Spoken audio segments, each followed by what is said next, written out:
welcome to the Silent Stage podcast. Silent Stage is brought to you by Sweetwater. Check out the links below and be sure to subscribe to the channel on YouTube. Today's guest is a special one as he is the lead authority in the Fractal world. You've seen his videos on the G66 channel as well as his own YouTube channel where he basically goes in and teaches you how to use your Fractal from start to finish. His best-selling masterclass is one that is an absolute must for any Fractal users. He's been dialing in rigs for some of the most famous rock stars in the world, from the arena stage to stadiums to the regular guy at the bar down the road. So, welcome to the stage, Cooper Carter. Dude, it's awesome to have you here. I've been a big fan of your videos as a new Fractal user from, I think once the FM9 was announced, that's when I made my jump and I was like, okay, I'm going for it. Yeah, that was a good time to get in. The FM9 is, I always say the FM9 is kind of the sweet spot unit. Neither of my X-X3s have left my house since the FM9 came out, if that tells you anything. So yeah, absolutely, because I'm coming from a Helix floor. That was definitely the most familiar and comfortable layout. In between there, I have Quad Cortex also, and then it was like Quad Cortex is small, but then FM9 is just like kind of that Goldilocks as an all-in-one gig solution. Yeah, it's a pretty sweet unit. I mean, it's, I guess on paper, I think, the FM9 is 50% as powerful if you actually look at the raw DSP and, the clock speed and whatnot, but it's 50% as powerful as the X-X3. But in practice, you can pretty much, it's closer to 75% as powerful as far as what you can run in a preset, because there's a separate chip for the reverb and a separate chip for the delays. So like some of the more expensive things go to those chips, so your overall CPU doesn't get as high. So you can pretty much load. I mean, obviously there's some stuff you can't get in from the 3, but almost anything from the 3 I can make work on the FM9, which is nice because then it's just kind of drag and drop between the studio and live. So do you have an FM9 now? Yeah. And I'm sure that you've encountered this where you wonder what the hell people really need in a preset that they would say that they run out of space in an FM9. It's like, I get it that you could do the 2 pages of foot switch controls, but man, that's a lot of stuff. Like it's hard to run out, I feel like, but people do it. People do it. And it's funny, doing what I do and working with Fractal's artists, and then also, my masterclass talking to my students. It's funny. There are far more hobbyists and weekend gig guys who's semi-pro or even just hobbyist guitarists that are maxing out presets than the big artists are. Like those guys' rigs ironically tend to be, not always, but overall tend to be much more simple than the people who are building stuff at home and in their man cave and whatnot. Like you'll see these presets with all this stuff and it'll be trying to nail a sound, and then we'll release one of the artist's presets during we do like the Gift of Tone. We've done the last couple years. Yeah, there've been some fun ones. But then people will be like, oh, well, they must have sanitized these presets. They're hiding the secrets. Like I've gotten messages like, you guys cut blocks out of these, right? Like, because this can't be the full preset. And it's like, no, that's it. It's just, he's Neil Sean. Like he does, he's an amp and a cab and a delay. And, there's not a lot of fancy trickery going on. He's just that good. Yep. And you'll always see the people that are complaining about things in like the forums or anything. I don't know how much forum dwelling you do, but I do less than I used to. I try to keep it to a minimum. I kind of, I get a lot of messages, and so I set aside some time twice a week and I do my forum check-in. We keep things pretty civil over on the Fractal forum. The moderators are great at their jobs and they take it really seriously, and the Fractal community in general is pretty wonderful. It's definitely a good bit friendlier of a place than the gear page, not to throw throw hands too early in the conversation, but yeah, I mean, if you want to get into real trouble, you head over to the TGP. Fractal, it's pretty tame. The biggest mistake I've ever made was typing my name into the search bar of the gear page, and I was like, oh my god. Like, that was I had a buddy sent me a screenshot of something I guess somebody made a meme of me I look really bummed out in a video for like a split second about something, and I can't remember what the meme said, but it was something about that. I think it was on a Facebook group, or it might have been the gear page. But yeah, I I do my best to stay off of that stuff, unless it's in a helpful capacity. You know, if somebody tags me in a post and wants, you know, says like, I wonder what Cooper thinks about this, and I'll I'm an infrequent poster, but the posts are usually long. Like I prefer to drop in with like a small blog post than respond quickly to everything. So Yeah, absolutely. So let's rewind your gear sure. life to pre-digital. That's usually where I like to go with all Yeah, these guys. sure. That's at some point you were a real boy. You know, honestly, yes, but it was very short-lived just because of my age and the era that I kind of grew up in playing guitar. I started playing when I was uh, 5 or 6, I think. My parents had me in lessons, you know, like on a 4-string learner, and then eventually a 6-string, but it was a Baby Taylor. And so I played pretty much only acoustic guitar for 4 or 5 years. And I got into electric when I was 11 or 12, I think. I guess it was 12. And my dad had he had a Fender Twin, he had a Fender Super, and then a JCM 800. So those were the, you know, the three that I kind of was playing with and trying to figure out how to get different sounds out of. And I had an AB switch. I remember like one of the first effects pedals I went out and bought was an AB switch, which is like not a very sexy. You know, most people say it was a, you know, distortion or something, but Well, it was you had a good setup. You didn't Yeah, need a distortion pedal. I wanted to get between the 800 and the Twin, you know, quickly, but then, you know, again, very, very soon in my tone journey, the Pod XT, like, you know, the version 2 of the Bean, I never had version 1, but I had version 2, the dark red one with the screen on it and everything. But that was the first thing I really got into hardcore. Like I was big into the Pod XT. I used that for a long time until the doggo's like, I'm out. They're talking gear. It's getting nerdy. No, she just came in here. Hello, baby. You want to say hello? How are you? What's your favorite digital modeling unit? Um, This is Audrey. oh wow, look at you. Hello, Audrey. How are you? What a cutie. Thanks. Yeah, I very quickly moved from the Pod to the I don't know if you remember the Veda 2. Oh yeah. Line 6's amp that had a, you know, like it had 2 Celestions, I believe, in it, and then it had a, you know, the whole modeling suite inside of it, and it was a badass amp. I actually still have it. It's in my storage space. I haven't thought about that in a long time, and I played that for years and years, and then went from that straight to the Asphyx 2 in 2011, and that's when I started in, you know, being in Fractal world, and I started as a fan of the gear, which you know, I tend to I tend to lean on that fact a lot when I'm talking about Fractal, because, you know, I was a fan long before I ever worked with them, and long before anyone was ever paying me to touch one or, you know, play through one or anything. I was just a fan because they were awesome units.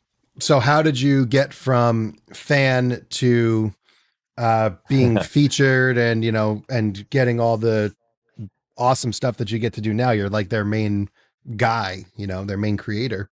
So this is a funny story, only possible in the age of the internet. I was in college in I guess my senior year in 2020 into 2010, early 2011, and I think like a lot of people, I did an episode of Fractal Friday with my buddy Dante Frisiello, who works for he's Steve Vai's rhythm guitarist, but he saw the same ad in Guitar World. There was that Fractal ad that had the Asphyx, and then it had, you know, 24 little squares of all of the people who were using it, and it was like John Petrucci, Steve Vai, it was everybody. It was a who's who of incredible guitarists.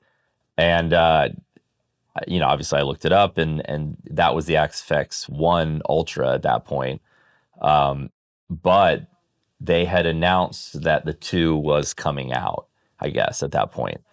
So I was working my kind of, work study job in college. I was working as a copy editor for grad students to come in, and mostly grad students who were English as a second language, to edit the grammar and stuff in their papers.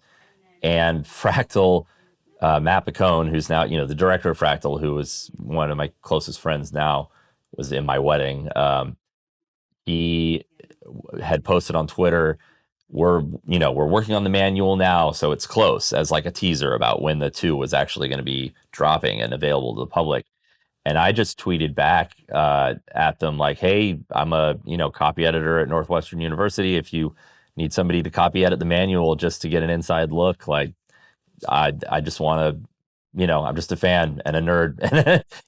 I had downloaded the editor at that point. You could run without the unit attached, so you didn't have to have a unit to run it. So I messed around in the editor, and Matt called me an hour later, I think, or 2 hours later, and we were on the phone for probably 2 or 3 hours. Instantly, just were thick as thieves. And I edited the manual for the XFX 2. And then that's kind of where it started. I started using it on YouTube and doing videos, and eventually Fractal hired me to start producing some artist videos for them early in the run of the 2.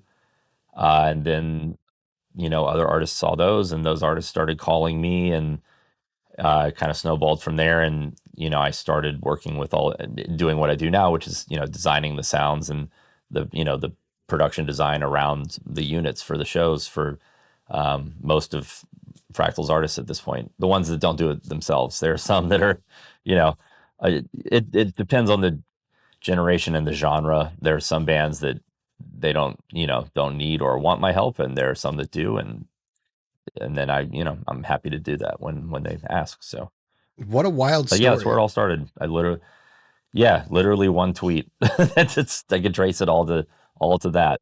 I mean, that's awesome though. I feel like that's how stories always happen. There's never just like, oh, this is what I always wanted to do, and then it happened. Especially, I guess, in like our generation of like, we're kind of digital guitar gear creators. Like, that's such like wasn't a thing ever, and we're kind of making this shit up as we go, I guess. So the way things happen is just so completely random. No, I mean, it's really my career path is a tale that only could be told in the internet era, like of the social media era. What was your major I literally in college? responded English lit, and I have minors in legal studies and music technology. But yeah, I went to college because I really enjoyed school, and my parents wanted me to go, and I wanted to go. And I did a summer program at Berkeley in 2005 when I was like 15. They had a 5-week performance thing. It was kind of like a little mini semester, and I did that, and I loved it. But it definitely showed me. I kind of going into it. I had the thought that this was going to make me. It was going to make the decision for me if I wanted to go to a music school or I wanted to go to school and do music on my own. And I loved being at Berkeley. It was awesome. And I learned more in those 5 weeks than I had learned in the last 2 years of playing. But it did also teach me definitively. I left knowing I did not want music to be school and school to be music. Yeah. I never wanted to be having to get a grade on learning on art, the Mixolydian. Yeah, exactly. Yeah. And I don't have anything against the conservatory approach, obviously. Like, they're brilliant musicians that I think that environment serves very well. But yeah, I studied English lit because that's what I enjoyed. I love Shakespeare, and I loved reading in high school. And, I've yet to encounter a career in which being able to express yourself well and convincingly is not a boon. There's not a job where that's really a hindrance. So um, I did that and basically just played a fuckload of guitar when I wasn't working on schoolwork. I was doing at least 4 hours. If I tried to do 4 to 6 hours a day in college playing guitar, and structure my schoolwork around that. Guitar definitely came first, but I was still had to get the grades. So, you Yeah. know, I'm in a similar spot. I went for math education.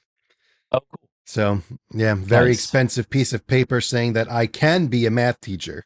Right. But Yeah. I Yeah. I've never fortunately needed to be a teacher. I used to I was sub about to fresh out of ask. Yeah. college. Yeah, Yeah. I would, and I actually still, my first passion in life was baseball, even before music. Okay. So I earned a scholarship to play in college, and that was my Cool. first life's pursuit. I wanted to play professional baseball, and that is always going to be here. So Of mainly, course. Yeah. No. I wanted to be a teacher so that I could coach, so I could be a varsity Oh, okay. baseball Cool. coach. Yeah. So Yeah. when I got out of college, I started subbing, and actually, I moved up where me and my wife live now, and she actually went to school here. Where are you now? So Yorktown Heights, New York. Okay. Cool. Awesome. So she's like, "Hey, my gym teacher coaches the baseball team, my old gym teacher. So do you want to?" Or now it's PE. If you call it gym, you're in trouble. Right. Right. So Yeah. Yeah. Physical so that education. Yeah. was yep. So that was And a my great Animals is Leader song too. Physical education. yeah.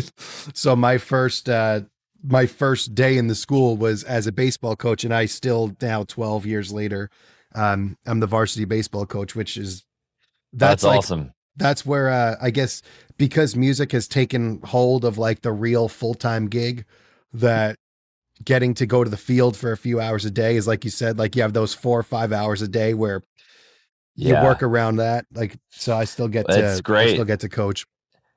That's awesome. I love that. I mean, it's a great thing to be able to, uh, to be able to balance.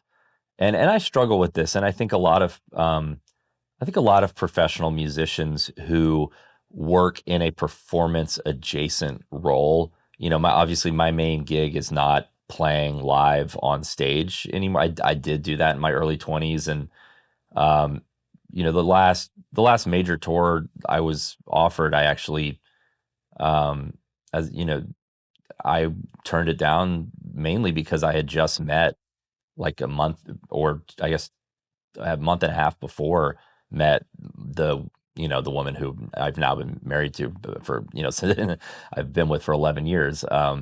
But I had just met her, and it was like a 212 date world tour. And I was just like, yeah, it's going to be her. It's going to be her, or it's going to be that. And I definitely don't regret that decision, obviously, because, but um, it's tough, I think, sometimes being in the performance adjacent parts of playing to balance the parts of it that you love with the work parts of it. Like, you have baseball to be able to go and do that. And, when you've done music, and, uh, it's a bit of a golden handcuffs kind of thing that, like, if I'm working on tones for an artist and I've played 12 hours of guitar that day, dialing something in, and my ears are fried and my fingers are sore, the last thing in the world I want to do is play guitar for fun, So I've essentially played myself by getting what I wanted, which is, to be in this industry and to be playing guitar, and to be working in the studio every day. And, I want to go sit in my pool and drink beer, I don't want to, Yeah. but when I was a kid, all I wanted to do was play guitar instead. So I really, I have to work, I think, more than I would like to, at approaching, from a very cognizant standpoint, actively approaching music for fun every day, because I Yeah. do spend so much time doing it for work. And that's a wonderful problem to have, but I think also people have started to talk about it more just because of podcasts and stuff, and people, it becoming more appropriate to kind of share your thoughts on, not always the shiny golden parts of things, but a lot more musicians, I think, recently I've heard talking about, kind of the downside to doing it for work, which is that sometimes you run into ruts where it's not really that fun to do it, and you find yourself not Absolutely. doing it. You find yourself not doing it as much for fun. You find yourself not going in and picking up the guitar out of the corner and just playing. I mean, Mateus Asado very famously took an entire year off from playing during COVID. He just didn't feel inspired. And um, I do know guys that all they do is play. One of my favorite people to work with, who I've worked for a very long time now, Neil Sean, one of Fractal's, best artists and one of the greatest guitarists of all time. He never gets tired of playing guitar. He plays all day, every day. I mean, if you go on his Instagram, you can see he's constantly playing, constantly exploring, constantly just trying to know the instrument deeper and know his playing. And I wish I were more like that sometimes, because I do after 12 hours. Like I'm tired of playing. I tend to play a lot of guitar on camera now. I mean, I just shot a big ad campaign with Ernie Ball where I was playing the same song. I composed this song. I mean, it was 60 seconds long, but I composed these two pieces, one for acoustic and one on electric. And we shot that same tune on every type of string that they make. So if you go on Amazon and you go to buy a yeah, it was. So if you go on Amazon and you go to buy a pair of set of Ernie Ball strings, and you hit right on the picture, and there's a video to hear what it sounds like, that's me playing it on every single gauge of every single alloy that Ernie Ball makes. So yeah, how many string gauges in were you like, this was a terrible idea?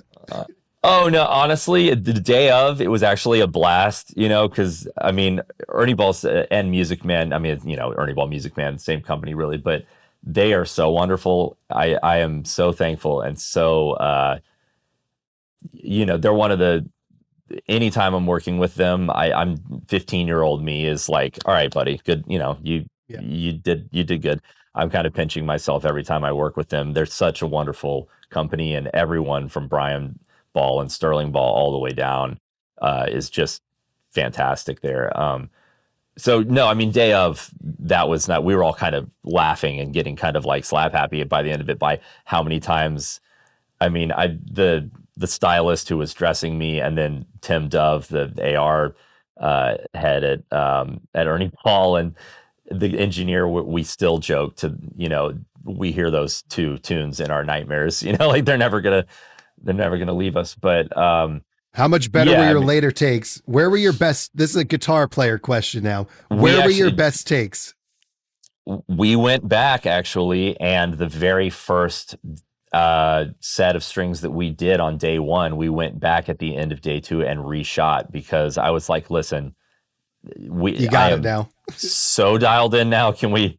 Yeah, I mean, I think we did 3 takes of each string gauge on 2 different guitars for the electric and 3 different guitars for the acoustic.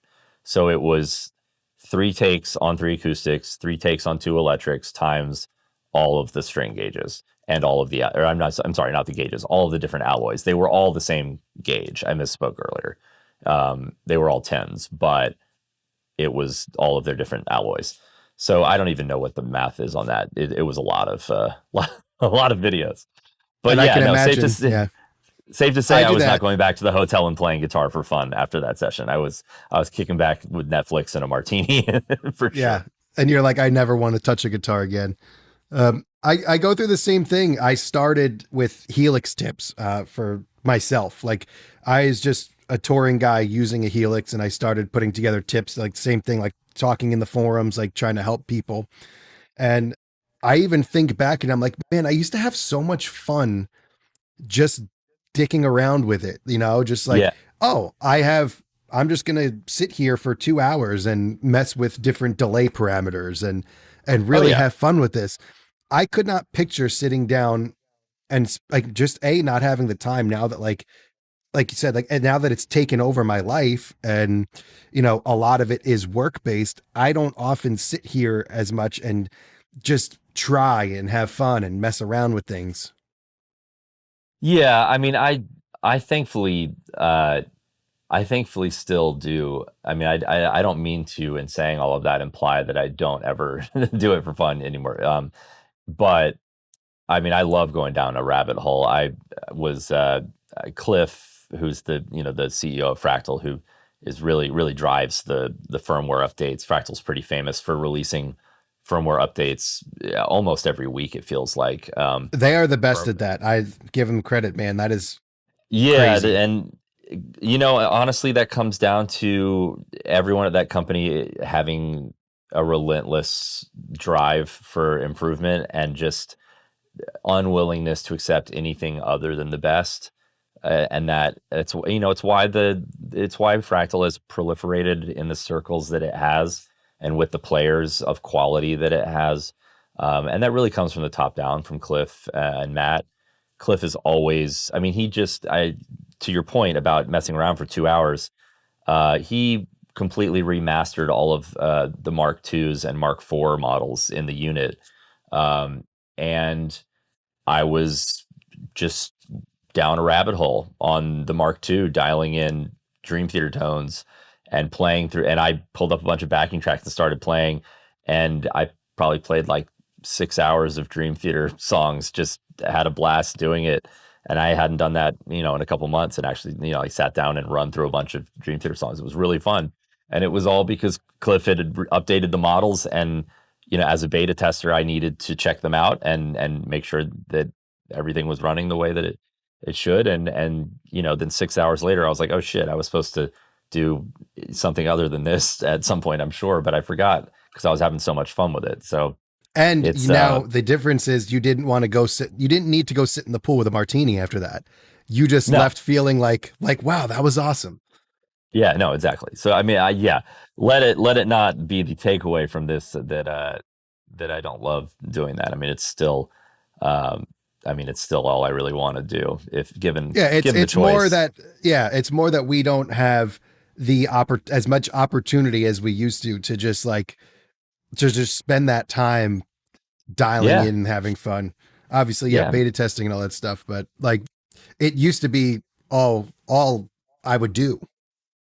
yeah, man. And I mean, I remember being in high school, and I mean, it's like that Jimmy Page story where the teacher would take his guitar from him when he walked into school and like hand it back at the end of the day. Like, thankfully, I was, but I was, yeah. I mean, I would play guitar between like a fruit break and lunch and stuff, and you know, college. Every second that I wasn't doing work, I was playing guitar. Literally, I mean, this pretty either that or chasing girls. It was playing guitar or chasing girls if I wasn't doing schoolwork, and that was my early adult life too, pretty much. So yeah, as I was thankfully I was playing guitar for work too, so it worked out fine. yeah. So with the Fractal guys, let's talk about them for a Yeah. minute because Yeah. I don't know if it's just like you said, obviously the staff and the guys there are the most passionate, I think. But also I guess because they're just not owned by any type of conglomerate or anything, they just do Fractal.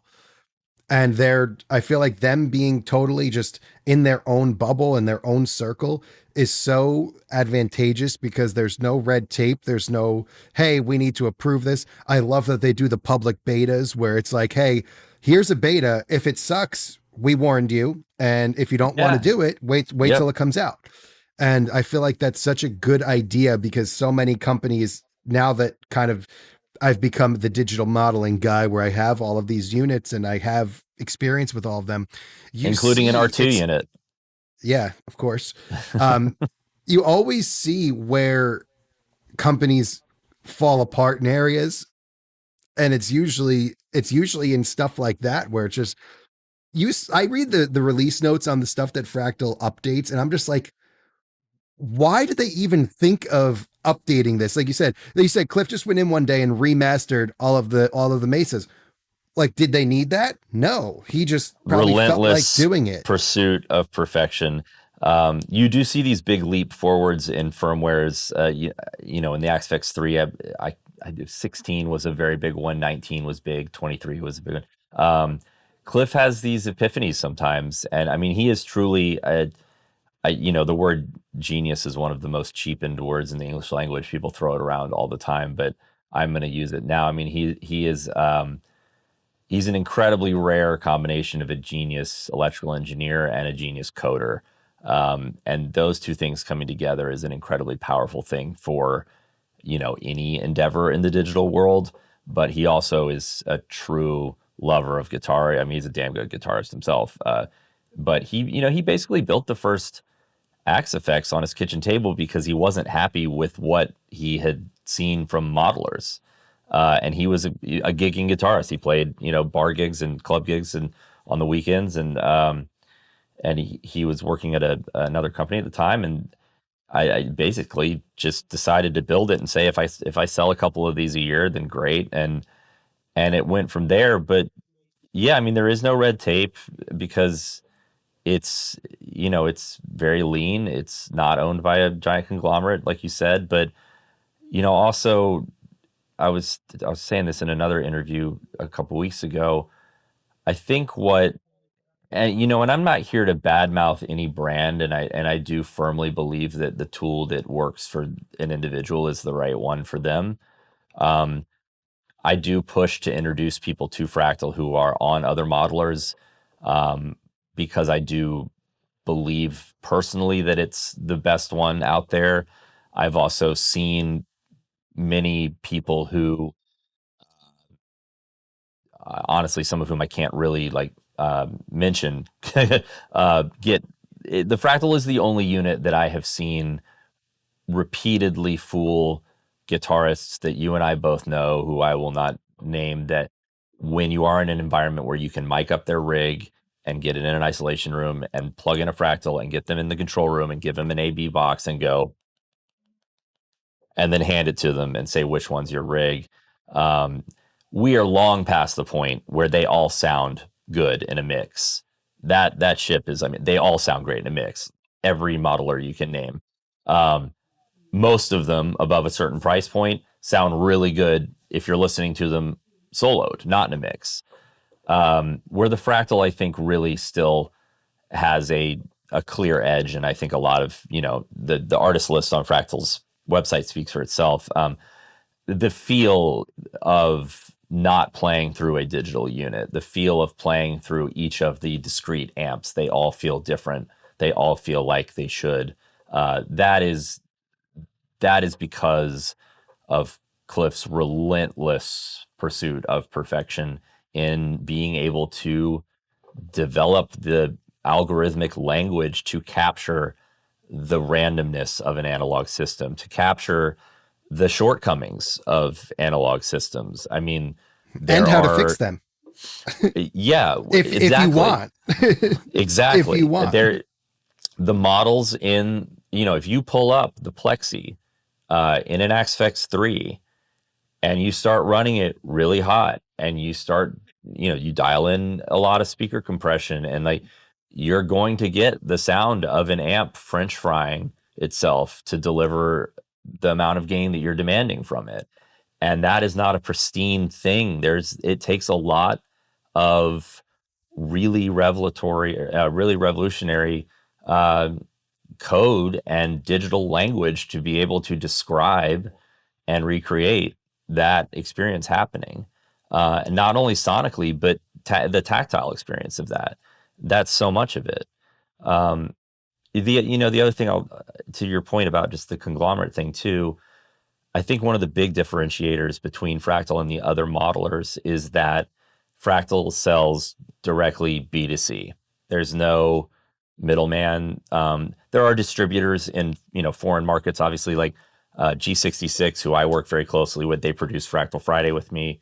They sell in Europe, and there's the Japanese distributor as well. Wonderful guys. I love Okada and that whole team as well. And but at least domestically, it's pretty much just straight from Fractal to the consumer, which means that to meet the same price point that something like a Neural or a Helix hits, while they have to factor in wholesale pricing and Guitar Center is getting a cut, and Amazon's getting a cut, and Sweetwater's getting a cut, and Vintage King is getting a cut, to deliver at the same price point, Fractal's able to put in much more expensive, high quality components. So from the very beginning of the signal chain, from the second your signal hits the top of the fractal out of your cable to the second it leaves it and goes to the mains, every part in the unit is more or less the most expensive part you can buy.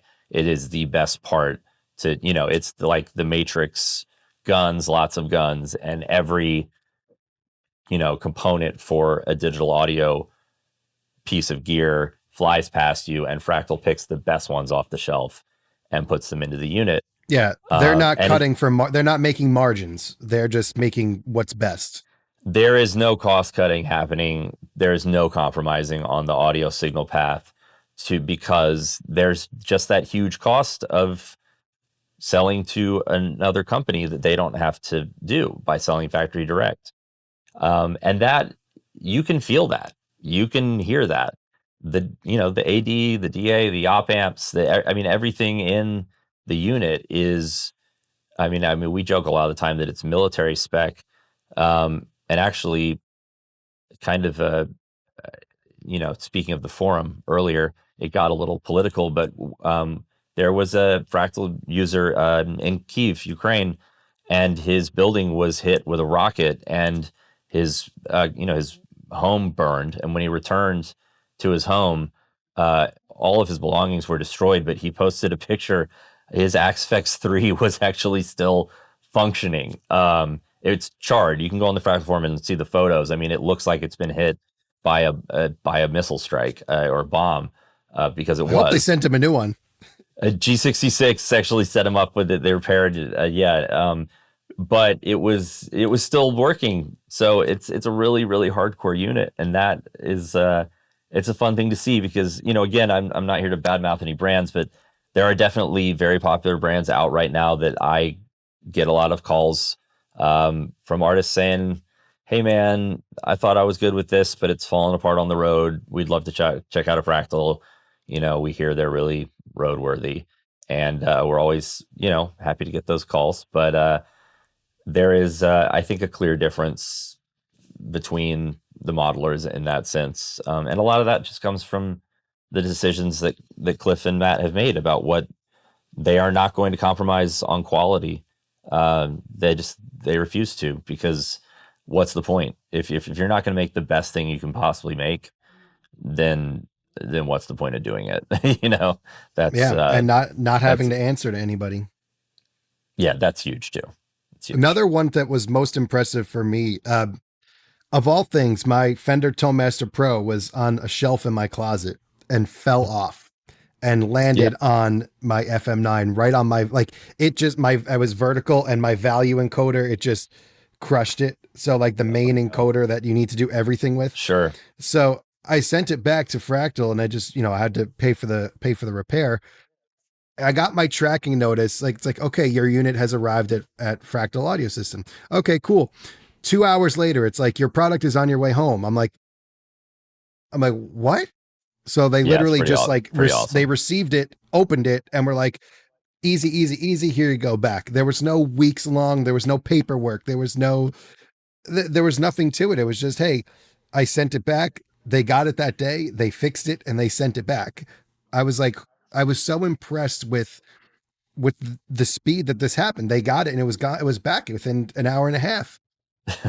It's crazy. It's awesome. I love to hear those stories. And every artist that I've worked with in my career, through Fractals, under their aegis, and they all have a story like that, from something happening, or needing something and it just happening immediately. You were talking about firmware earlier, or we were talking about how often it comes out and how Fractal's really kind of famous for getting it out. No one's close. Again, like, I could get into sketchy territory making any comparisons given how few updates come from some of the companies. But there are so many features in the current version of the Axfex that are there because artists wrote an email, either to me and I forwarded it to Matt, or wrote an email to Matt, or got on the forum. There are a lot of Fractals even some of their bigger artists are on the forum lurking under their screen names. A screen name. Yeah, I'm a kid of the late '80s. Not screen name. What do you call it? I guess a handle or whatever it is.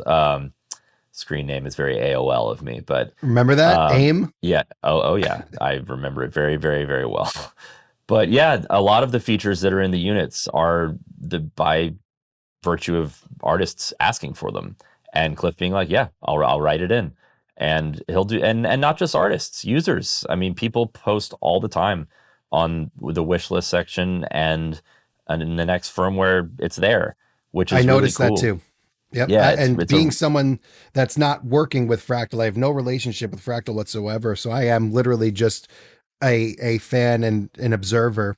And I'll see like a very highly talked about topic. And then it's like the next firmware, like you just said, it's there. And like coming from somebody that works with them is one thing, but coming from somebody that has no affiliation, I even noticed that it's like he probably goes in there and sees, oh, this person's complaining about this, or this person sees yeah, whatever yeah. or wants this, and he's like, okay, I could do that, and then just does it.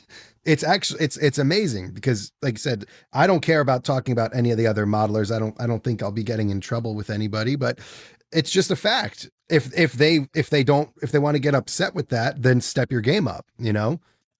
Well, and look, there are many instances where other other companies have done things where Fractals had to step their game up. I mean, that's the beauty of It's always of a leapfrog. competitive.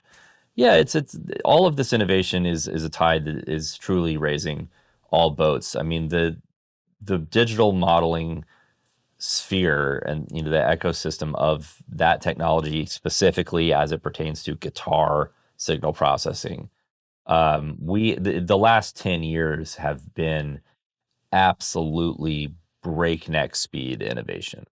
I actually pulled out, my wife and I were doing a little garage rearranging, and I have a box where I have my old pod that my first digital unit that I ever got. And I actually plugged it in the studio the other day. And I was surprised. I was like, you know what? This definitely sounds like what it sounded like. It always sounded like like that unit.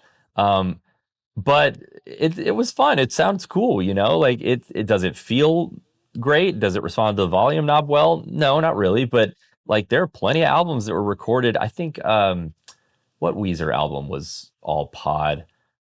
I can't remember. My brother would be so ashamed. He's a giant Weezer fan, and he would expect me to know what album Hash Pipe is on. But I think the guitars on Hash Pipe, don't quote me on this. Of course, I'm live on a podcast, but I believe the guitars on Hash Pipe are a pod. So like they still sounded kick-ass back then. But the last 10 years have been truly crazy on the fidelity side of things, but especially on the feel side of things. Yeah. I mean, I'll never forget when I first plugged into an Axe 2 that was running a Dumble model, and we actually had the Dumble itself that the model had been written off of next to it, mic'd up, and in the environment that really is the true test, where you're completely isolated, and the amp is mic'd up, and the Fractal's here, and you're listening in the control room, and you don't know which is which, and the feel and the sound were just identical. I mean, the responsiveness, everything that you want to be there was just there. I'll never forget the first time it happened. And honestly, every time I plug in and crank up, these are 1,000 watt. I've got a lot of firepower in here that you can't see. There's speakers on the floor as well, the wedges, but every time I plug into a Fractal unit, fuck yeah, it kicks. And the whole debate about analog, digital, to me, it's not really that important. It's more about what's fun for you. Yeah. Are you happy? Are you happy? Are you feeling creative? Are you being inspired to make the music that you want to be making, or to be playing the kinds of things that you want to be playing if you're not trying to write music? At the end of the day, all of these things are just tools. And while I may believe that one tool is better, and while I may believe one tool is better on objective metrics, that may not necessarily be the view of another person, and that's totally, it's totally fine. That's why there are other things available. Now, would I say that if somebody says, "Hey, here's a sound," I bet the Fractal can't do this. I'm going to say, give me 30 minutes. I promise you it can, but that's what I do for a living. So, Yeah, that's just, that's what I need to do, because that's what I find myself a lot of the time when artists want to move to Fractal. They'll say, hey man, I got this pedal. It does this one thing and we need to keep it in the rig. And give me an hour or two and let's dig into it. I bet we don't need to keep it in the rig, but if you want to, because you like turning the knobs, we can do that too. And Ron Manelli makes a really great effects gizmo that you can put in the rig and put the pedal in there and switch it in and out. And there are plenty of Fractal rigs that still have pedals in front of them because guys love pedals. Neil's got a drawer of pedals. He's got a few on the ground because he loves checking out different pedals. And the Fractal plays really well with pedals because the input acts just like an amp's input. So, it's a fun sandbox to be playing in. It's fucking absolutely. awesome. Yeah, it's awesome every time. I feel like that's the part that my brain connected to with Fractal. I feel like whatever it is at the input is like the most important thing. I guess it makes sense Mm-hmm. because that's literally the connection between the guitar and the amplified sound. And Yeah, I it's always referred thought, to as the secret sauce. yeah, that's what I felt. I don't know if that's a thing. I actually didn't know that, but if Oh that's a no, it thing, that is. makes Yeah, sense. no. Input one on the front of the unit there's some stuff going on there that is not going on in other units. Yeah, and It makes a huge difference. I feel like I instantly felt and understood that, and that's where that I was like, okay, that's something on the input is doing a thing that is really good. And Yeah, you also in your videos, you taught me this one, that setting your input gain and how important that is. A lot of the modeling units don't offer that, and that blows my mind. Because obviously on a real amp you can't set your input gain, but we're also not in analog space. We're in a digital world where the models want to see a certain signal or want to see a certain gain level, sure. and you need to give it that to optimize it. How do they not think of this or Yeah, it's interesting actually that you mentioned that. That the input level is, I think, probably the most misunderstood part of the Fractal units, because that level, there is an input gain knob that will actually literally boost your signal into the grid, as if you were able to turn your guitar volume pedal up, or volume knob, if it went to 11, to Mhm. coin a phrase.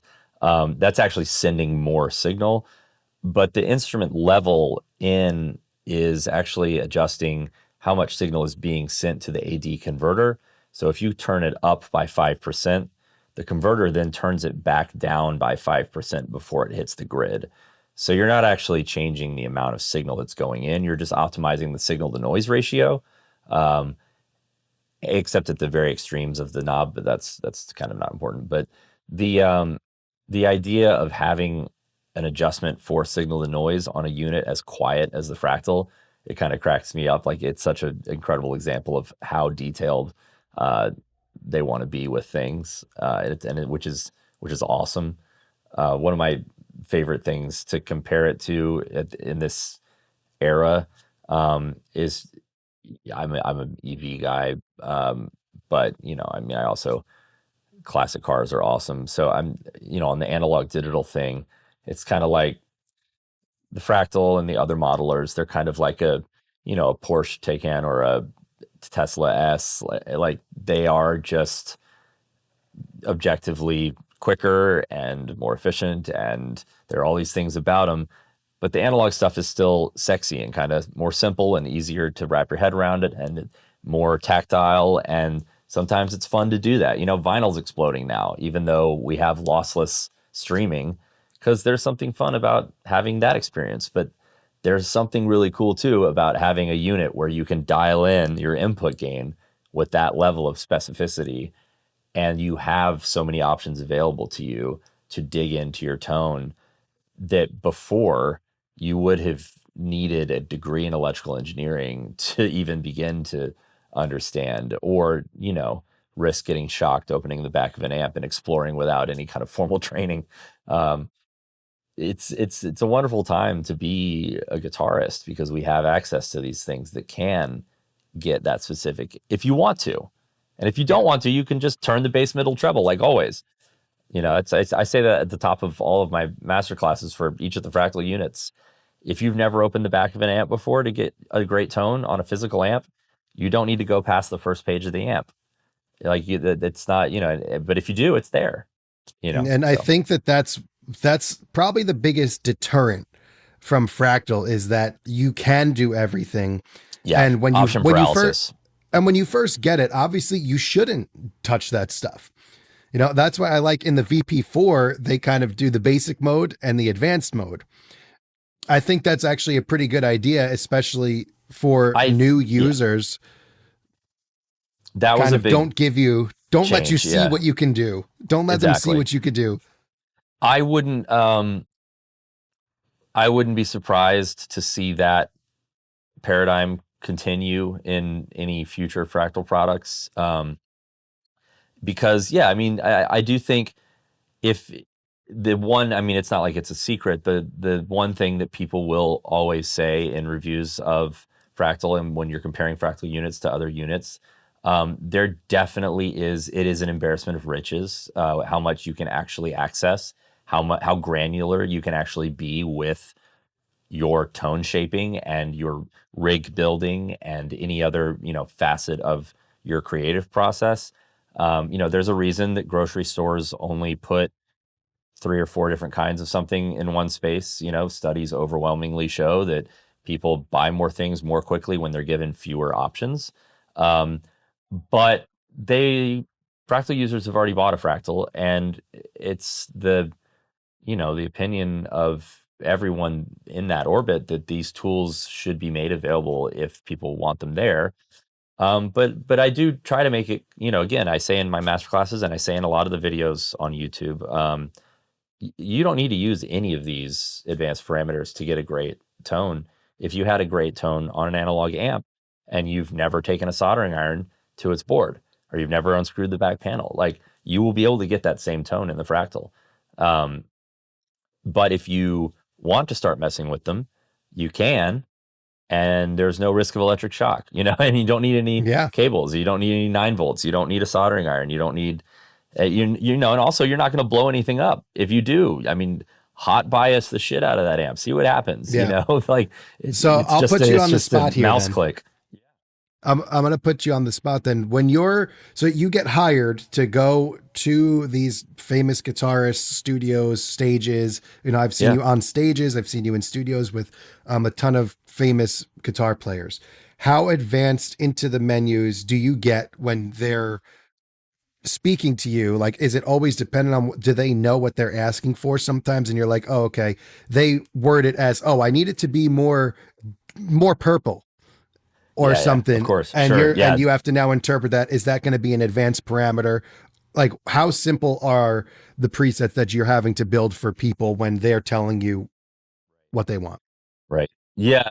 Of course, there's that joke that you said, make it sound more purple. There's that joke about like guitarists speak, like we all have there you could fill an entire dictionary of bullshit words that we all use. Yep. Like, yeah, man, it needs to be more like crunchy or scrunchy or whatever, or like the squish in the the mid range or the honk, or we have all those funny terms, and every guitarist has a different one to describe sometimes the same thing. But yeah, I mean, my process, I approach the tone shaping with any client that I work with. I from the outset, I approach it from the standpoint of let's treat this just like we would an analog rig, right? So before we even think about the potential that the Fractal can accomplish, we start with the amp and the cab, because that's everything. And honestly, the more high gain you get, and of course, Fractal has a lot of a lot of artists on the roster that are high gain guys. That's kind of how it made its bones originally, was with the gent movement and everything, and no small part was due to those guys using Fractals. But like Metallica's playing here in Atlanta. I'll see those guys tomorrow, literally tomorrow. With high gain, so much of the sound is the IR, and there's been so much work that's been put into that at Fractal, making the IRs a really, really dialed in part of that signal chain. But to your question, I approach everything from the standpoint of let's treat this like it's an analog rig, and let's get as far as we can toward what you want, treating it just like one. But these are also artists that have worked with amp builders in the past to dial in amps very specifically, have worked with pedal builders, have worked with guys who are tweaking the kinds of things in an amplifier that require you to go into the advanced pages. So yeah, I mean, in a given session, it depends on the artist. You know, some guys were using bass, middle, treble, presence, and a little bit of EQ. And some guys were digging in and were sagging the power supply and were changing the bias and were swapping out tubes. And, you know, I would say there's probably five.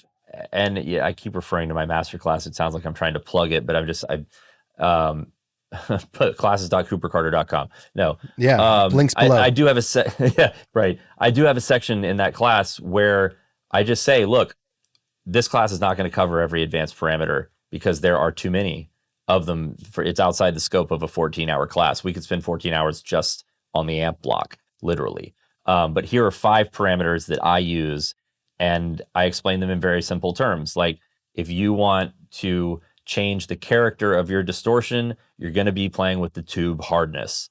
And you're going to and if you all you need to do to learn what it does, if you don't want to read the literal electrical engineering and the actual formulas that are going into it, take the knob, turn it all the way to the right, and see how your sound, see how it sounds. More importantly, though, especially for that parameter, see how it feels.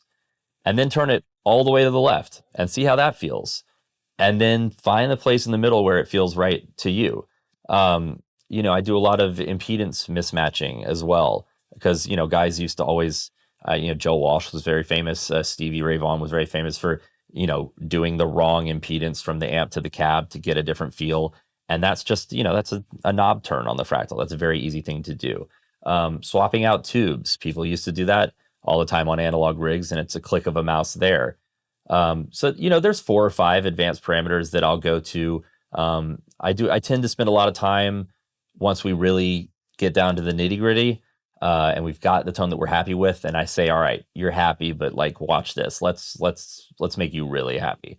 I'll start playing with the impedance curve, how the virtual power amp is actually interacting with the virtual speaker itself. Also unique to Fractal, they're the only ones that go this high in depth into that speaker impedance curve, which is for sure. I mean, can you just, in a one sentence, just before you go into that, how important that impedance curve is? I mean, it's without going too far into it. No, of course. Yeah, no, I mean, we could turn this into and honestly, if we went too far into it, I'm not trained in electrical engineering at all. I would be out of my depth. I'm happy to admit very quickly in that conversation. My knowledge extends to how is this useful to getting a guitar tone.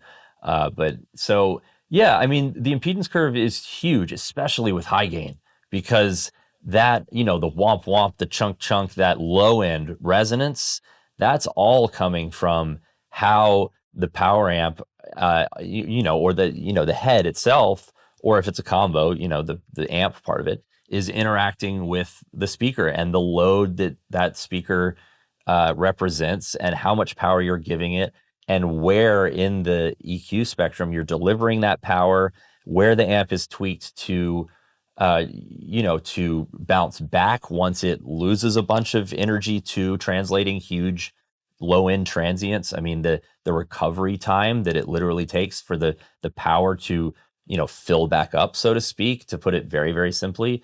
That's where the amp's tightness versus looseness comes from. It's where the chunk comes from. It's where that awesome, just hot knife cutting through thin air thing in the upper mids that happens on a great lead tone comes from. I spend a lot of time on the impedance curve. So do you tweak the curve or try different ones? Yeah, I mean, we'll go, we'll hit the thumbtack and go through, and, for anyone who doesn't use a Fractal, this will mean nothing, but there's a whole list of preset impedance curves that you can use. Let's say you're using the IR, which is the sonic part of it. Your hearing. a Mesa with a 57 and a 121 on it. You could go put the response curve of a 8-inch speaker in a Fender amp onto that and have the sound of a giant 412, but the response of a much smaller combo, if that's what you wanted. And I can't remember how many there are. There's at least 30. I think it's somewhere in the 40. There are more being added every time, but um, there are impedance curve presets that are just, the response curve of those various speakers. But then you can also adjust every value of it. And there's a visual graph so you can see where you're actually pushing and pulling. And I mean, that's the kind of thing that, I mean, you laugh even to think about what that would require in the analog world. You would have to have somebody, you would literally have thousands of different cabs and thousands of different speakers, and you'd be soldering those speakers into those cabs. And in Fractal, it's literally just turn the knob and you've adjusted the low frequency resonance point from 115 to 120, or from 120 down to 70, or wherever it is. That is not that would require an enormous amount of actual physical work to do in the in the real world, in the physical world. But yeah, that's a huge thing for the feel of it.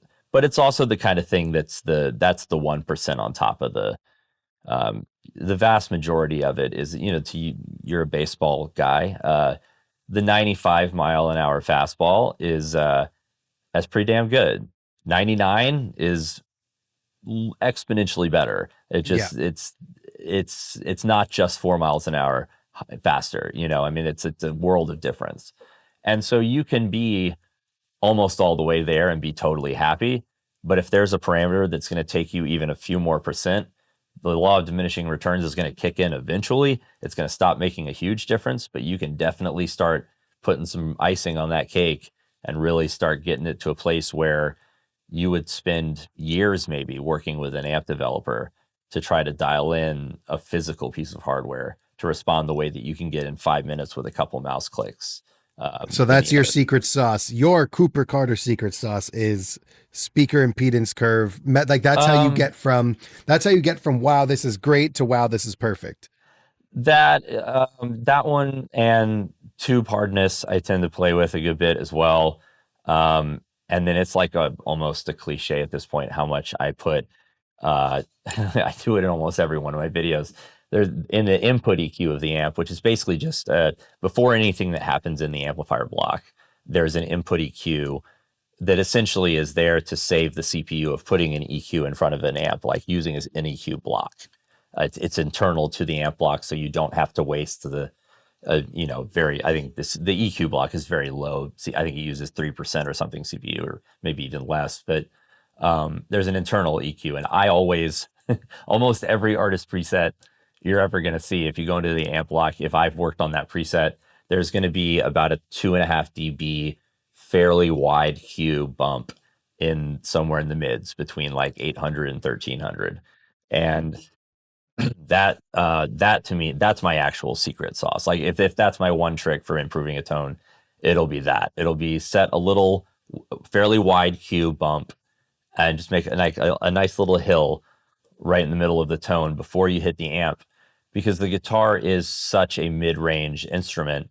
And by putting just a little bump in the mid-range before it hits the amp, you're giving the amp in a way a little bit more of what's best about guitar to work with. You're giving, if the amp is a chef, you're bringing him a little bit better cut of meat to work with on the grill, like by just boosting the mids a little bit. And how much that's going to be in dB and where it's going to be as far as EQ is going to be 100% dependent on the fingers of the player. So that's one of my favorite things to do, is have my client play, and I'll just start kind of riding where that, curve actually falls. And then once we find where in the EQ spectrum it feels good, riding the actual level that's coming up. And we usually end up somewhere between 2 and 4 dB. Anything above 4, it starts to get really kind of shrill and nasally. But that would be my number one trick. It's in every one of my videos. It's not a secret at all. But nice. that one I use a lot. I probably overuse it. So do you ever get hesitant or nervous, or like, can you share maybe a horror story or the most challenging rig to dial in for somebody that you got hired for? They paid you to go out there, you flew in, you were all excited to get there, and for some reason it's not working or something's not connecting. And how did you get from oh shit to nailing it? Yeah. Uh, you know, I've been very, I've been very fortunate, and I do get asked this a lot.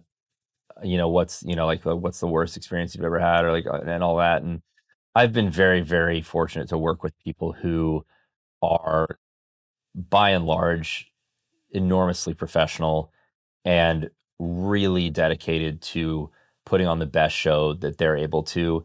And if somebody has invested in having me out as, a consultant on their sound and their show and what they're putting out to the public, um, that speaks to a level of dedication to the craft on their part that kind of guarantees that it's going to go fairly well.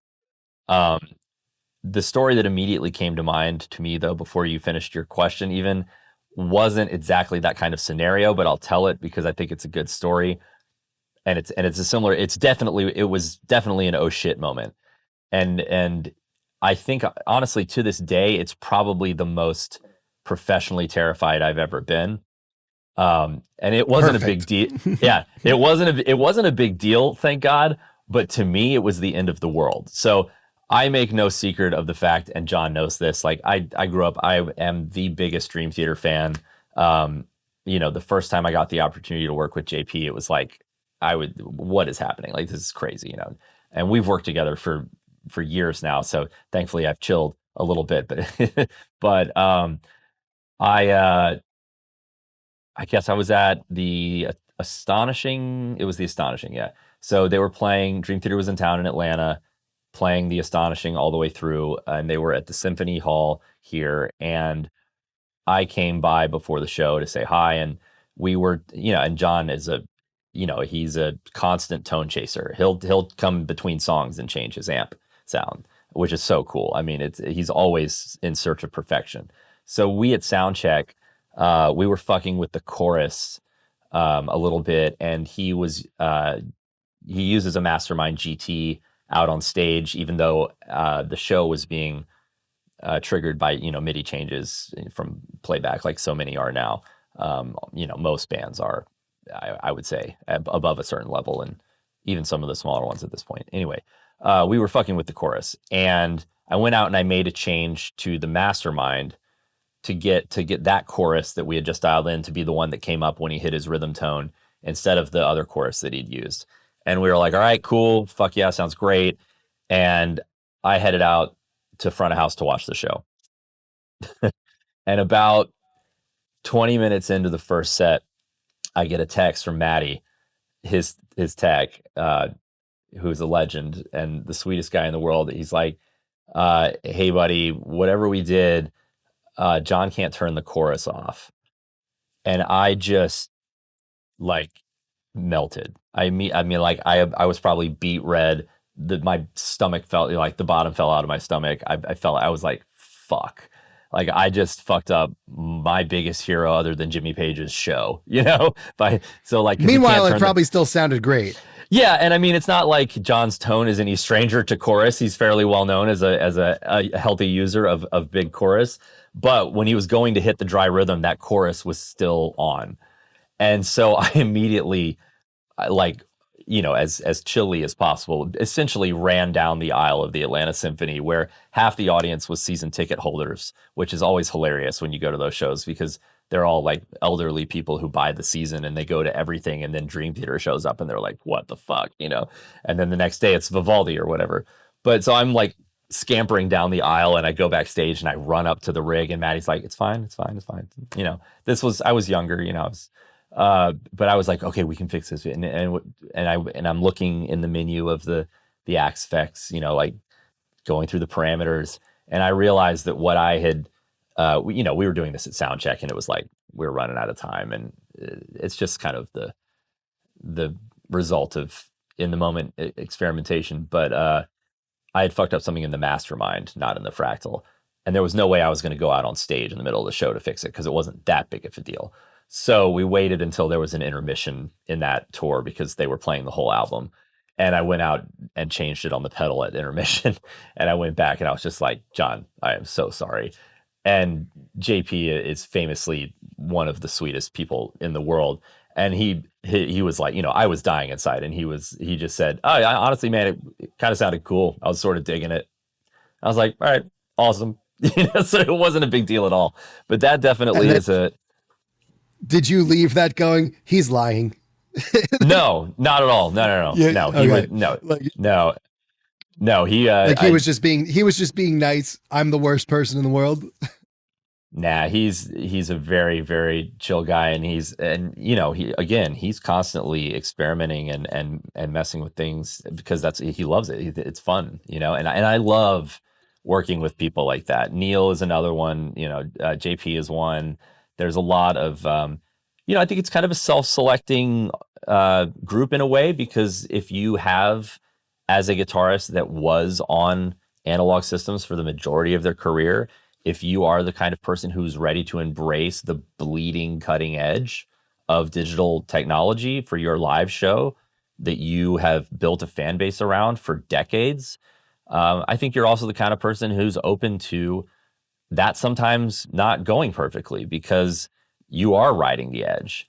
And especially now in the era where so much of live music is so pre-programmed and so pre-formatted and so on the rails and so on the grid, I find that a lot of my clients and a lot of players, a lot of my friends are finding other ways of getting some of that live flying by the seat of your pants feeling back, because everything has become so regimented and automated with the proliferation of playback and almost everything especially a big arena gig and a pop tour. That stuff is all being triggered. The lights, the video, the sounds, it all has to be razor tight.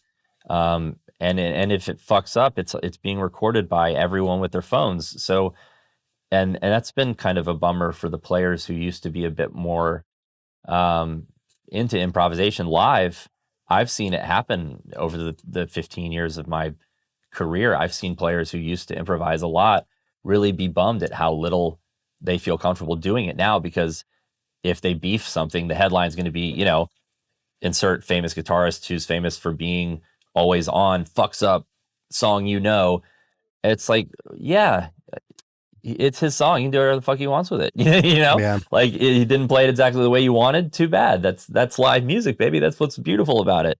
But there's been this weird kind of cult, like an arms race between audiences who expect to hear it just like they hear it on Spotify, and then people seeing the benefits of automation and that kind of thing. And that's escalated to this point where people, I think, have started, thankfully, pushing back a little bit against that kind of sterility in the live environment. Yeah. I've noticed in our touring life that I feel like in particular in Europe, they value the live show experience. Hell yeah. Where this is not what's on the record, and that's why I'm here. Yep. Whereas American South America audiences, being another great example. South America, Japan, Europe. Yeah. And then in America, it's almost like they expect it to be exactly the way that you heard it on your phone, because they're not even really paying attention, because they're at the bar drinking, or they're watching the entire show through their phone, right? Yeah, and they're just filming the entire thing, and they don't want any surprises. Whereas true live music people are like, I love that you changed that. We actually thought that our first time in Europe, we thought that we were tanking, because there's no like rah-rah in between songs, or like very little. But then after the show, like the merch line is huge, and people are like, hey, you played this differently than what's on the record. Why'd you do that? And they're so into it and so attentive to everything that you're doing. And they're appreciative that this is not what was on the record, but they're into it. Yeah. Yeah.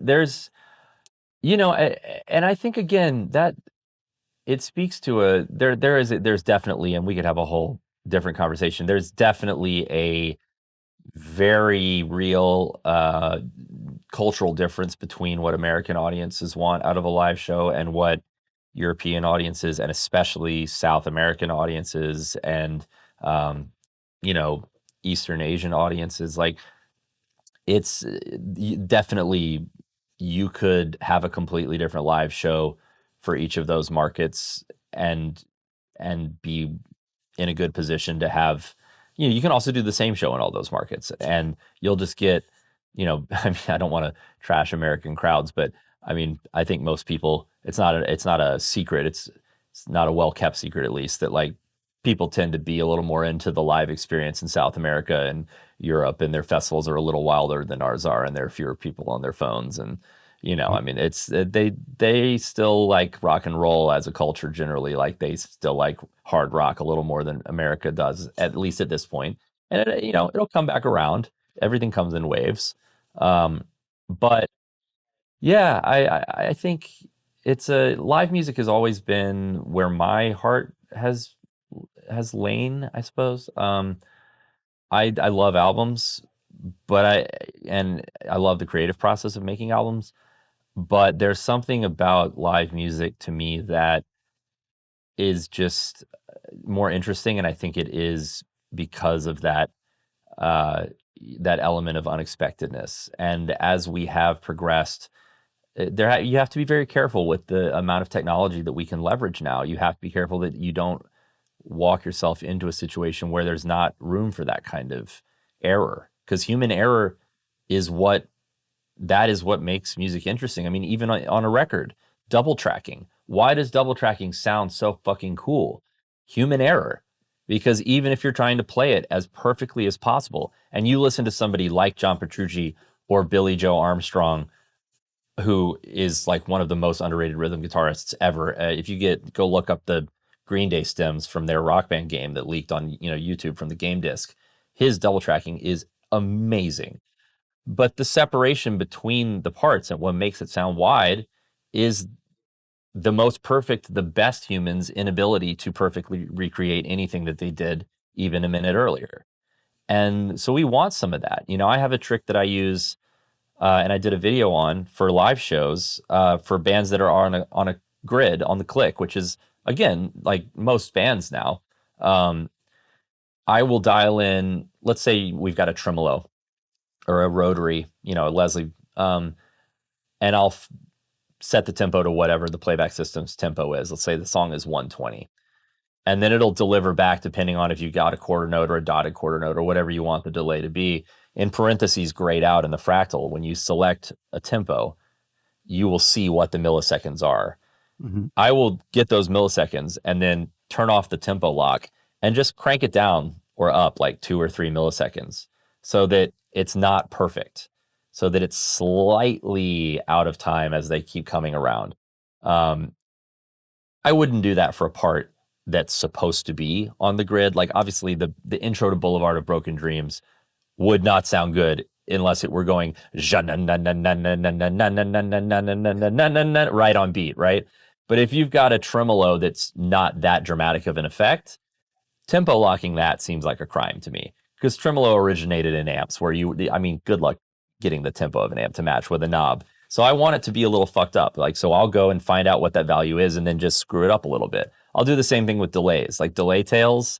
I tend to, I'll get the BPM from the playback guy, and then I'll just kind of knock it a little bit out because it just adds a little bit of that vintage vibe, which goes back to that's a great tip.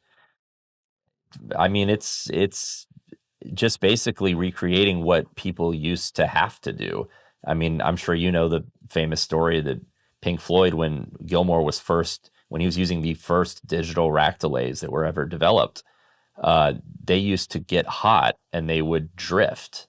And so they would go back and have to reset the tempo on the digital delays because they were not yet good enough to stay at a tempo. Even though they were digital units, they were not outputting what the screen was showing them. So his tech was learning like that 121 or whatever actually meant 123 or 118 at that point in the show, and they would have to every couple songs go back and reset them to be locked.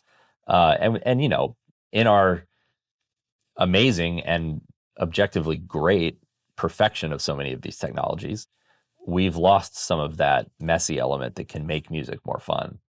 And so I try to approach all of it from the standpoint of, we have this unbelievable digital tool, but it's been created to recreate these amazing pieces of analog gear.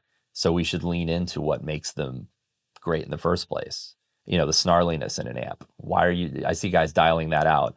I see guys on the Fractal forum saying like, God, that, you know, there's so much high end on this guitar tone. It sounds so crazy. I'm like, dog, go listen to the stems from Led Zeppelin 2, or like go pull up the stems from a Linkin Park album, or like whatever you think that, whatever your favorite guitar tone is, go try to find the stems on YouTube. There's going to be a shitload of sizzle and hiss and snapping and crackling and bacon frying. I mean, that's what cuts. Randy Rhodes Yeah, is isolated example. sound is like, yeah. That's a great example. Like, holy shit. But I mean, it's the greatest sound ever in the context. I spend a lot of time talking about how the sound that sounds great to you when you're alone in your bedroom or in your rehearsal space or in your living room or your basement or whatever, may not be, and often is not. In fact, I'll say almost is never the right tone for a band mix or an album mix, because the guitar is going to be here and everything else is going to be here. So the guitar doesn't need to be, you know, I mean, the first thing any engineer is going to do to your tone when they get it is they're going to chop it like that, live or on an album. And so make the guitar speak where it speaks best and let it do all that stuff that it, you know, the gnarly, snarly stuff. Because otherwise, people are like, I'm disappearing in the mix. And then they send me their sound and there's, you know, they've high cut it down to like 3K. I'm like, yeah, well, there's nothing there anymore. So of course you're not hearing it. Yeah. So that's a similar thing whenever I'm talking about the dialing in any of the modelers. I feel like almost always the first thing that I grab is the low end and the gain, because when you pull it up, it feels nice having big fat low end, higher gain. You get that nice compression from the amp and you're like, yeah, this is great. But like you said, you go and play it live and it's like, so I go with the opposite mentality now, where it's like, I don't want to go with how much I like. I want to go with how much I need. So even with gain, more often than not, it's like salt, where it's like start with 0 and actually just see how little you actually need, because you'll be so surprised how much better it's going to perform with less gain. And 100%. In most cases, less low end. Obviously not every case, but even real amps, when you mic up a real amp, or you ever see like studio players behind the scenes stuff, I hawk that stuff all the time. Oh, I do too. Yeah, I love it. It's great. Their bass knobs are on 2, always 2 or below or barely on. Anytime they're recording guitar in a studio, you'll see that their amps are, the bass knobs always low. So I'm always like, especially with high gain stuff. If they do like, I mean, yeah. The you know, you've reminded me of something that I like to try to get out there as much in the world as something to consider, which is when people, especially with people who are new to modelers, and then especially to any naysayers who are open to being convinced, excuse me. One of the biggest things that I see when people are talking about, oh, modelers just, there's something about it that they just can't get. You know, there's something that real amps do that modelers just haven't been able to get. It's their feeling of that is coming from one of two places, both of which are solvable problems. First off, a lot of the times it comes from going from a cabinet in a room to a modeler that is simulating the signal chain of a mic'd guitar cabinet. In isolation. Right. Modelers are not, they're like a modeler, like a Fractal or a Neural or a Line 6 or any of them. If you're using a cabinet IR, that was created using a microphone and a microphone pre, and it's meant to be sent through a full range system, right? Like this is basic modeling. So to A/B a full range speaker that's emulating a mic'd guitar tone next to a cab, of course that cab is going to feel more visceral because that's a cab in the room, right? The real test is turn off the cabinet block in the Fractal, put it into a power amp and put it into the same cab and then see if you don't have the exact same experience. That's the first part. The second part, and what reminded me, when people say it's not quite there, you were saying you tend to dial in less gain than you would think you would need and less low end. I think people underestimate or maybe just don't entirely understand or think through how fundamental of a shift it is to be using an amplifier. And I'm just going to call the model an amplifier because that is what it is. Like, if you are using a model of a Fender Twin and you have it on 10 and you're in your bedroom, the real world equivalent of that would be shattering your windows to get the same tone if you had an actual Fender Twin on 10, right? So people go in and they say, oh, it doesn't feel right. It doesn't feel like playing through a Twin. And it's because they've got the Twin and the Fractal on 10 and they're playing under headphones. And the real world example is on maybe one. Right. I mean, maybe if you could even get a Twin that quiet. I mean, I think you could crank studio speakers all the way up if you had like Yamaha HS5s or something, and it would still be a Twin on one might still be louder. But yeah, the amount of sonic information that is actually in a guitar tone, and you can graph this. Cliff actually has done. You can go on the Fractal forum and search it. There are spectrum analysis graphs that have been done. The amount of sonic information in a recorded guitar tone that is there because of the sound of the cab feeding back into the guitar's body and resonating with the wood and resonating with the strings and driving the pickups through the magnetism that's being created by those strings vibrating and or I'm the other way around, but you know what I mean? The amount of information that's there that is gone when you have it at a low volume is enormous. And you can see it. If you record a guitar tone with a speaker cranked up in front of you, and then you record the same patch, you don't make a single change to the patch, but you turn off that speaker in the room and you look at the two graphs, there's a ton of information missing from the lower mids and like the mids in general, which is where the guitar lives, right? And so that experience, of course, it's going to be different because the volume level is completely different. And it's a literal physical difference. There's not as much energy in the air. The guitar is not responding to the sound. The symbiotic relationship isn't there. So when people say it doesn't feel like an amp, I'm like, well, how loud are you playing? And the worst thing they can say is, oh, I'm listening on headphones. I'm like, okay, well, that's always going to suck. But you need to be pretty cranked up because you're using an amp model that if it were cranked up, you'd be getting the police called on you, right? So of course your guitar is not responding the same way. There's no physical interaction happening.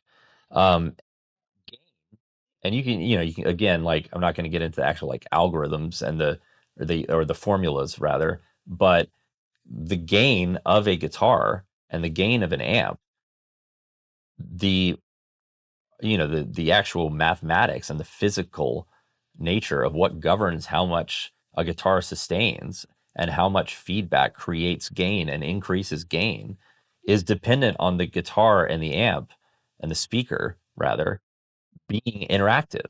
And so if you're at a bedroom volume, that's not going to be there. You're not going to get as much sustain. You're not going to get as much feedback. You're not going to get as full of a tone. But that's not the modeler not recreating the tone accurately.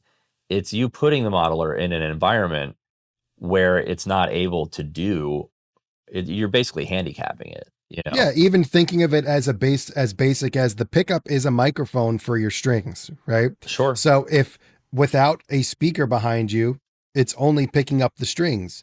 Now think about if you have a microphone with a cabinet blasting next to it, you have that loop, like you said, like where now there's a whole different level of interaction.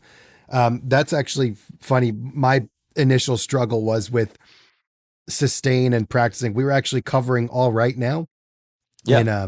In our set, the first year that I took a modeler out, my first year with the Helix, and nailing that solo is like, you have to play that solo, right? Yeah. That's not one that people are open to interpretation on. No, you cannot interpret that solo. So like getting the bend in tune and like the right vibrato going into direct, I was suddenly like, it's gone. Like, I don't know what the hell to Yeah. do now. So I spent so much time practicing that solo. It actually made me a better player, I think, because I actually learned how to just coax it out of the guitar, Sure. which Yeah. I Yeah. think is beneficial. And then, second on this point, most of the time we play in PAs with, array speakers and subs below the stage, Sure. typical stuff that you see now. One place in particular that we play up in Syracuse is an old movie theater that converted into or they still are a movie theater, but they're a stage. They have these gigantic 18 to 24-inch speakers. And it's just this old school wooden speaker PA system. That's And they're awesome. just like, they're right on the stage. They're not lifted and they're just right next to you. And after we play, we're all direct, we're all silent stage except for the drums. And after the show, we're like, wow, why did this feel so good? Like the whole, like you felt it, like everything about your performance changed. It's Oh like, yeah. oh, because we had this old shitty PA that was just throwing sound everywhere. And it was just Sure. like, it was like you had an amp behind you again. It was beautiful. Yeah. Well, I mean, this isn't like it's some secret, and it's not unique to modelers either. Let's be clear. Like, there's the famous story that every guitarist knows. When Slash tracked Appetite, he had a cab in the control room. I believe it was like a Roland. It was a small Roland speaker, and he had his big amps in the live room cranked. But then he was tracking in the control room, and he was getting feedback, and he was getting sustain by virtue of the interaction of a speaker that was next to him, right? So you don't want to taint the live room recording necessarily, at least in modern recordings, where everything has to be pristine, by being in the live room and playing. And so you're in the control room, but you need that feedback. And I don't mean feedback in the sense of like, but actually feedback loop of The relationship the of the relationship between, speaker yeah, sound. Yeah. sonic reinforcement, sonic, airwaves moving, it's sound moving through the air. It's part of the, and the amazing thing about digital modelers is that they can recreate the sound of those amps absolutely cranked at bedroom volume. My 3-year-old can be asleep in the other room, and I can just dime stuff and have it be quiet and sound amazing. But if you're expecting that experience to also feel like an amp cranked all the way up, then you're just not being, it's disingenuous to make that A/B comparison. You've got to match the environment. Exactly. Well, and which is the reason that, you will see a lot of Fractal artists from, the smallest ones all the way up to the biggest ones. From the, I like to say Fractal's one rig from the bar to the stadium, because you can get an FM9 and use it at a bar, and there's FM9s on stadiums all around the world right now.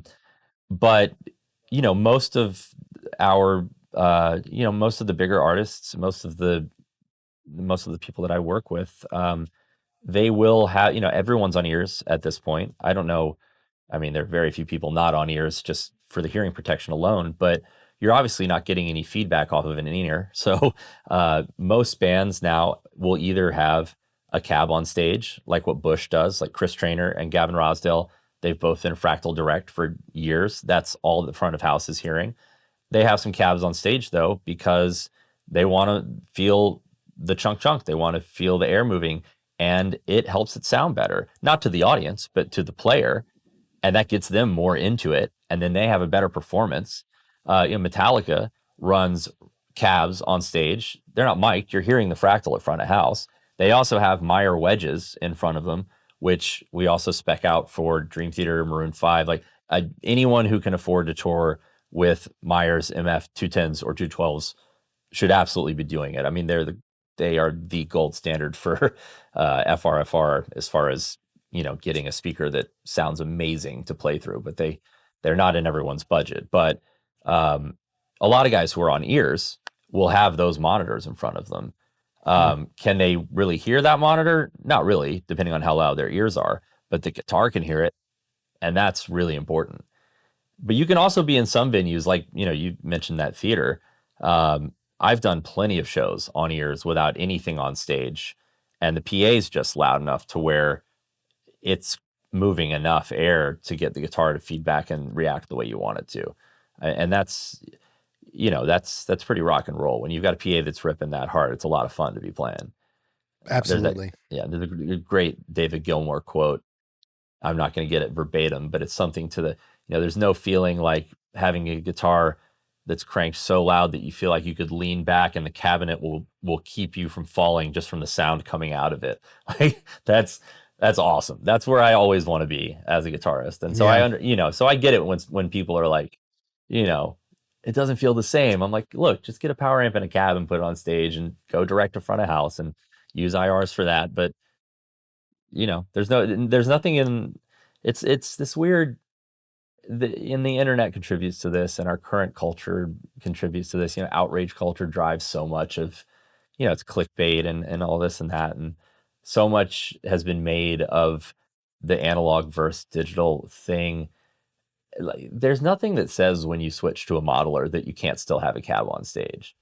That doesn't take any. That's the Fractal's designed to be used that way. It's right there in the manual. It'll tell you how to do it. That is what Cliff and Matt and the beta testers, like, it was what we've all intended for these units to be able to do.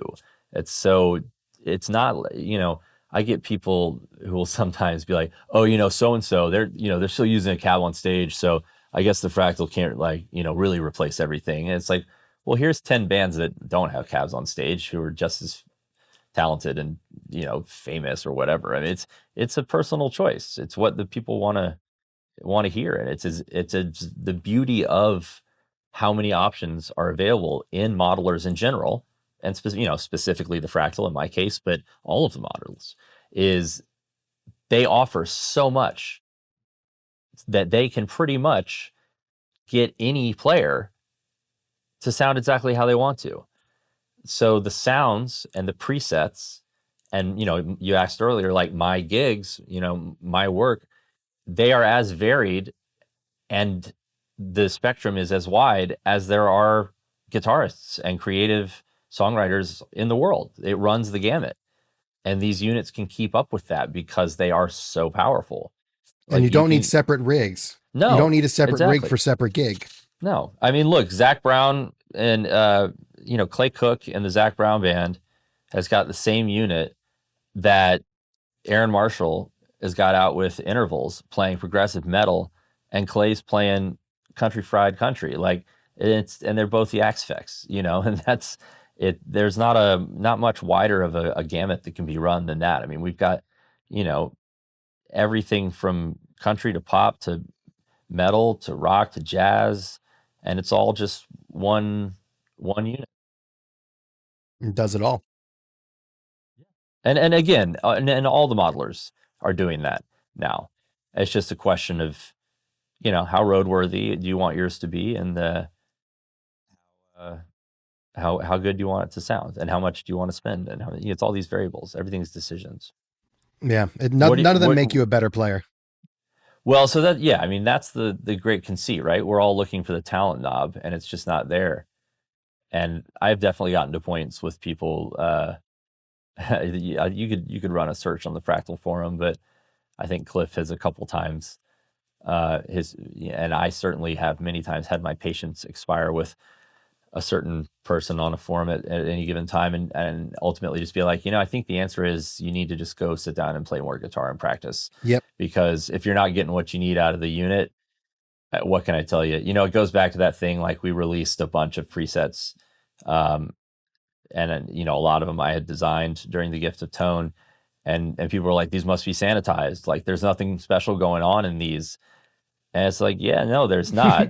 But a really special player is playing them. That's the difference. So the Butch Walker tones the other day, I think it was like a week ago or so, that G66 or you posted, I forget which one, but yeah, it was. But we did. I filmed it with them. Yeah, they produce it. Yeah, the tones were just so good.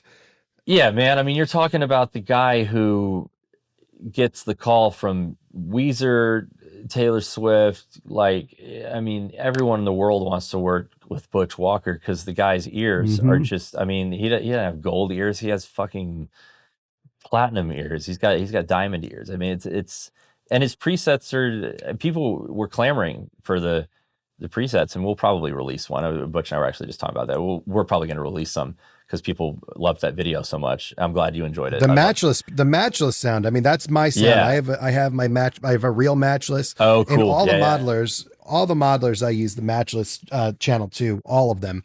Dude, It's my yeah. favorite sound ever. That's one. And I It's was funny like, you mentioned that. The matchless is one that I think I haven't played a modeler that I think has really beefed it on the matchless. Every company has kind of gotten the matchless really good. It's such a great amp. Such a great Yeah. amp. But yeah, man, Butch is just, I mean, it's all in the ears, and it's all in the fingers. I mean, not all of it, obviously. Some of it's the unit, but I mean, his sounds are noticeably better, but there's a reason he's Butch Walker. Go look up his all music list, and you see what he's produced, and you see what he's played on. And his pedal board was the most appealing thing to me, because he's got a power amp on the board, and he runs speaker cables from the front pedal board to the cabs on the stage. Yeah, man, it's crazy how small power amps have gotten. I mean, if you had told people even, 20 years ago, you'd have a little Class D power amp the size of a distortion pedal that's got 500 I rewound watts. it. Yeah, I rewound it. I was like, what did I miss? I was like, did he just say that the power amp is in the pedal board? It's crazy. And yeah, it's crazy. You showed a picture of it, and it's like this big, and I was like, that wasn't it. Like, that's just where, maybe that's like a right.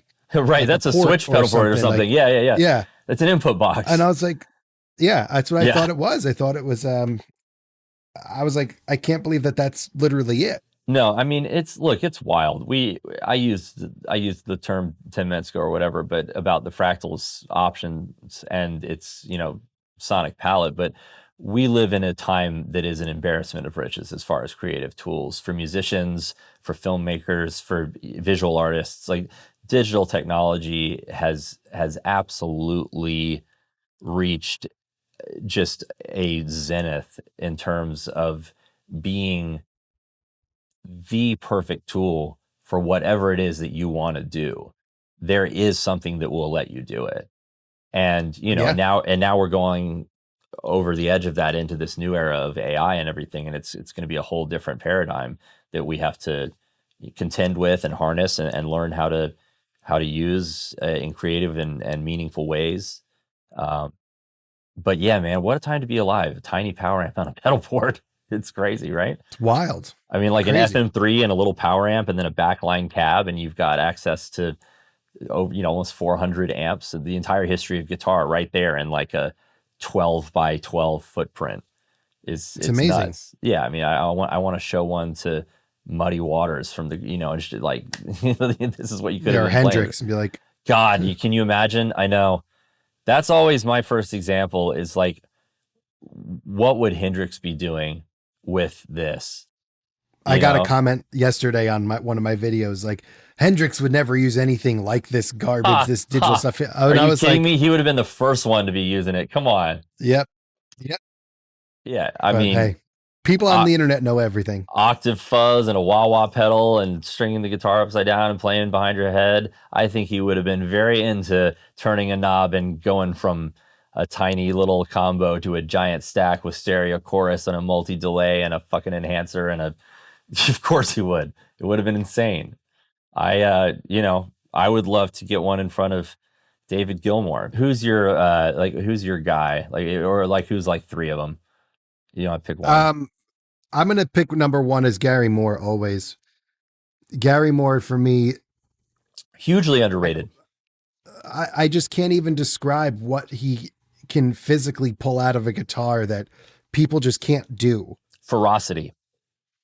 And also emotion, and just like, he'll make you cry with a bend in a ballad and then just completely rip your face off in the same solo. And you're like, you go through so many emotions in one song that you're like, what the fuck just happened to me? Yeah. The intensity of his style is insane. Intensity is like, whether he's playing again like a ballad or shredding his face off, because I mean, he could play fast when he wanted to.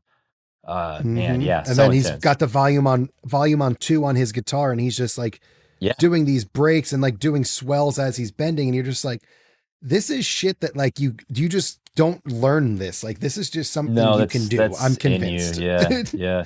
There's nothing that will ever, I always say, like, you could feel so much of his pain. And I say, my life is too good to ever play that well. Did you ever see that? I think it was Funny or Die did a thing where John Mayer, the whole conceit was that he was paying a guy to sit in the studio and do drugs for him, and he would check in with him he would like, hey man, I need you to do more drugs. I got to record a really fucking sad song. Like, I just do like 10% more drugs. It was hysterical. All right, so Gary Moore, who else? I'd put Brad Paisley up there. Monster, yeah. Being a country guy, yeah, absolutely incredible. I've split eclectic tastes, I guess. Now that I'm in country, I'm thinking of different people, but John Jorgensen as a telly player, not during the gypsy jazz stuff, like he still does this gypsy jazz thing, which is incredible. Yeah, that's what it's I was not about my to ask. thing. Is that your thing? Okay, cool. It's not my thing at all, but his early Telecaster stuff, he was in like the original, like I guess like it was like the G3 experience, but it's like it was all telly players that called the Helicasters. And like some of the stuff that he would pull out of a telly is just like mind blowing. But most of the session guys, like I'm less into the big rock stars and I'm more into the session guys like Tom Bukovac, Tim Pierce, Oh yeah, Guthrie Trapp. I'm Yep. getting more into Andy Wood now. Andy's the man, dude. Who's another Andy's big Fractal guy. Yeah, he's fucking awesome, incredible player. That's what's been more gauging my interest now. Yeah, are you a big Luke fan? Yeah, of course. Yeah. I feel terrible even having not mentioned him just now, but yes, he's up there. Come on, there's so many prolific session guys. I don't know if you are probably, if you aren't, I'll be surprised. But Justin Derrico, yeah, mm-hmm. Pink's, I watched your video with and, him. Yeah, he plays on The Voice as well. I think actually, as of last year, that band, the Voices band, and so he is the most recorded band in history because they've recorded so many tracks for the show. But you want to talk about, I mean, yeah, range, and like if you like session guys, Justin Derrico, go dig into some of his solo stuff. Like he can play anything. I mean, great everyone hair. knows it's all the hair. If you buzzed him, it's a Samson and Delilah situation. Yeah, I was at his studio when we were first getting him dialed in on the Fractal, and we'd finished up work for the night, and we were dialing in high gain. I mean, he fucking shreds. He's an unbelievable player, high gain stuff.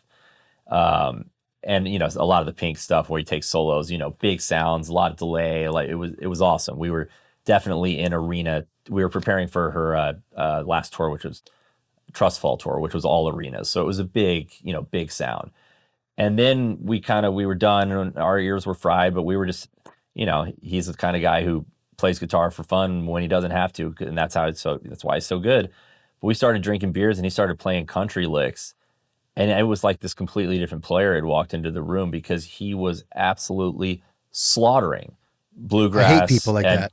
Oh, I mean, it's unbelievable. His ability, his code switching, like on the guitar, is uncanny. I know a couple other guys that I've seen that are at that level, but Justin is one of the best guitarists on the planet, and it's wild sitting with him because he can literally play anything.